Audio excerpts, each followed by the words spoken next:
ও তোমার BCS cadre বানানোর লেগে জায়গা জমি বেচে দিলাম, তুমি ক্যাডার হয়ে গেলে এসব জমি আবার কিনা যাবে। আমার জন্য তুমি অনেক কষ্ট করতেছো, দোয়া করো যেন আমি সাকসেস হইতে পারি। হ্যাঁ, সব সময় দোয়া করি, তুমি শুধু মন দিয়ে পড়ো। নিজের ঈদের পাঞ্জাবিটাও কিনলাম না, বইয়ের পরীক্ষার ফি দিতে হবে, ও সফল হইলেই আমি খুশি। বিসিএস দিতে যাচ্ছি, আমার জন্য দোয়া কইরো। টেনশন না নিয়ে সুন্দর মতো এক্সাম দাও, হয়ে যাবে আশা করি। শুনো, আমি বিসিএস ক্যাডার হইছি, আমার চাকরি হয়ে গেছে। যাক, এবার আমাদের অভাব ঘুচবে তাইলে। এখন আমাকে ঢাকায় চলে যাইতে হইবে, কিছুদিন পর তোমাকেও নিয়ে যাব। ঠিক আছে, সাবধানে থাকো তাইলে। 6 মাস হয়ে গেল বউ ঢাকায় গেছে, ফোনও ধরে না, খোঁজ খবর নেই না।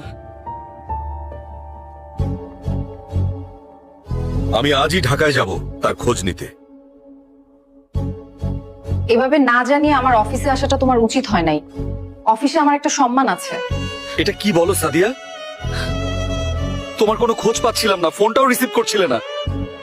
আর আমি তো তোমার স্বামী, আমি তোমার অফিসে আসায় তোমার সম্মান কেন যাবে? শোনো, স্ট্যাটাস বলে একটা কথা আছে। তুমি সাধারণ মানুষ আর আমি ক্যাডার অফিসার, এই জায়গায় আমাদের আর মানায় না। তাছাড়া তোমার সাথে আমি আর সংসার করতে চাই না। ডিভোর্স লেটার পাঠিয়ে দেবো, সাইন করে দিও। আমার সব শেষ করে তোমাকে অফিসার বানালাম ঘুরে, আর আজ আমাকেই ছেড়ে দিচ্ছ? তোমার যা কিছু হারিয়েছে সব ফেরত দেওয়া হবে। তুমি টাকার গরম দেখাচ্ছ সাদিয়া। ঠিক আছে, আমি যখন তোমার মন থেকে উঠেই গেছি, তাইলে আর কিছু বলার নাই। তুমি ডিভোর্স পেপার পাঠিয়ে দিও, সাইন করে দিব। যে সিঁড়ি দিয়ে ছাদে উঠলেন তাকে লাথি মারলে নামবেন কিভাবে? যেসব স্বামীরা বউদের পড়ালেখা করায় তাদের স্ত্রীদের উচিত স্বামীর কষ্টের মূল্য দিয়া এবং বিশ্বাসটা রাখা। ভিডিও শেয়ার দিয়ে সবাইকে দেখার সুযোগ করে দিন। আর আমার মতো কে কে ধোঁকা খাইছেন কমেন্টে জানান।